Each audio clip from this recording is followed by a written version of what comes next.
नमस्कार, आप देख रहे हैं द न्यूज रूम 24 आवाज और मैं हूं पवन शर्मा। आप बैंक में जाते हैं अकाउंट खुलवाने के लिए, आपसे डॉक्यूमेंट्स मांगे जाते हैं पूरे, और सबसे अहम मांगा जाता है पैन कार्ड।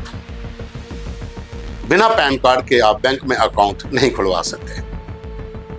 लेकिन इनकम टैक्स डिपार्टमेंट की जांच में एक बड़ा खुलासा हुआ है कि जम्मू कश्मीर बैंक में 1.54 लाख अकाउंट्स बिना पैन कार्ड के खोले गए हैं और इन अकाउंट्स में कम से कम 4.88 करोड़ 4 करोड़ 88 लाख रुपए का लेन देन हुआ है। और इसके बीच में और बहुत से खुलासे हैं जो इनकम टैक्स की जांच हुई है। 2021 से लेकर 2024 के बीच में जम्मू कश्मीर बैंकों के अंदर वित्तीय लेन देन में बहुत खामियां पाई गई। डिटेल आपको बताते हैं। कोई भी अकाउंट होल्डर जब बैंक में जाता है नए अकाउंट को खुलवाने के लिए, तो पैन कार्ड उसके लिए जरूरी है। लेकिन यहां पर फॉर्म 60 के तहत अकाउंट खोलेंगे। अक्सर फॉर्म 60 जो है वो आपको एनजीओ या दूसरे समूह के अकाउंट्स के लिए जरूरी होता है, लेकिन पैन कार्ड फिर भी लगता है। लेकिन यहाँ पर फॉर्म 60 के तहत 2021 से 2024 के बीच 4.88 लाख रुपए का लेन देन हो चुका है, जो इन अकाउंट्स में हुआ है। जो 1.54 लाख अकाउंट्स इनमें हुआ है। 505 खाते ऐसे हैं जिनमें 50 लाख रुपए के लेन देन हुए हैं। जो राशि है कुछ में कम है, कुछ में ज्यादा है, 50 लाख रुपए के। और ये सब के सब फॉर्म 60 के आधार पर अकाउंट खोलेंगे। और जांच में जो 2 उच्च स्तरीय कमेटी जो जांच की थी, उसमें यह भी खुलासा हुआ है कि बिना बैंक के अफसरों की मिलीभगत से ऐसा नहीं हो सकता। कहीं ना कहीं एक नेटवर्क पूरा काम कर रहा था। और ये ऐसा इसलिए है क्योंकि 29 स्टूडेंट अकाउंट्स थे, जिनमें 9700 काउंटर जो पार्टियां हैं उनको 43 करोड़ रुपए भेजे गए।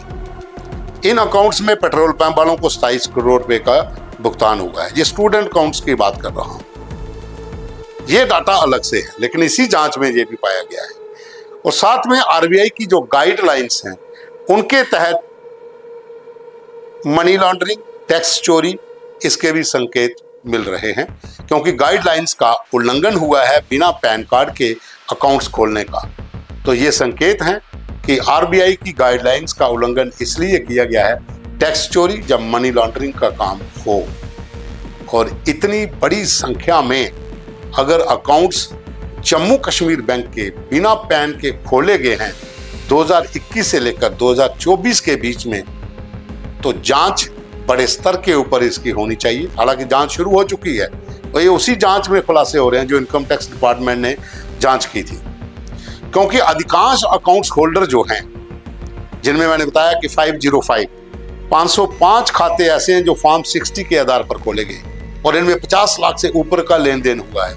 तमाम जो अकाउंट्स हैं बिना पैन के जो खोले गए, उनमें सभी में फॉर्म 60 का सहारा लिया गया है। स्टूडेंट्स अकाउंट जो खुले उनमें सबसे ज्यादा लेन देन हुआ है। तो पेट्रोल पंपों पर जो इतना अमाउंट खर्चा हुआ, जो गया भुगतान हुआ है, जहां दूसरी काउंटर पार्टियों, थर्ड काउंटर पार्टियों को जो भुगतान हुआ है, उस पर भी तो सवाल खड़े होंगे। तो प्रश्न चिन्ह तो लगेगा बैंक की कार्यप्रणाली पर भी। और तभी इनकम टैक्स डिपार्टमेंट की जो 2 कमेटी थी, हाई लेवल की कमेटी की जांच में 2021 से 2024 के बीच में जो खुलासा ये हो रहा है वो चौंकाने वाला है। क्योंकि जम्मू कश्मीर बैंक में बिना पैन के खोले गए इन खातों में बहुत से करोड़ों का लेन देन जो है वो हुआ है। अब अलग अलग स्तर के ऊपर इसकी जांच बैंक वाले अपने तरीके से, इनकम टैक्स डिपार्टमेंट्स जहाँ पे दूसरी एजेंसीज तो करेंगी, लेकिन यहाँ जम्मू कश्मीर बैंक का एक बड़ा नाम जो हर वर्ष जो है वो प्रॉफिट्स में जाता है, बहुत सा एम्प्लॉइज इसमें काम करता है। लेकिन इस तरह के अगर अकाउंट होल्डर्स यहाँ पर हैं, यहाँ आरबीआई की गाइडलाइंस के उल्लंघन के साथ साथ ये संकेत होता है, संदेह है कि मनी लॉन्ड्रिंग या टैक्स चोरी के लिए बिना पैन के इतनी बड़ी संख्या में अकाउंट्स खोल दिए गए। तो सवाल उठेंगे और जांच भी इसके ऊपर होनी चाहिए। सरकार को भी इसके ऊपर संज्ञान जरूर लेना चाहिए।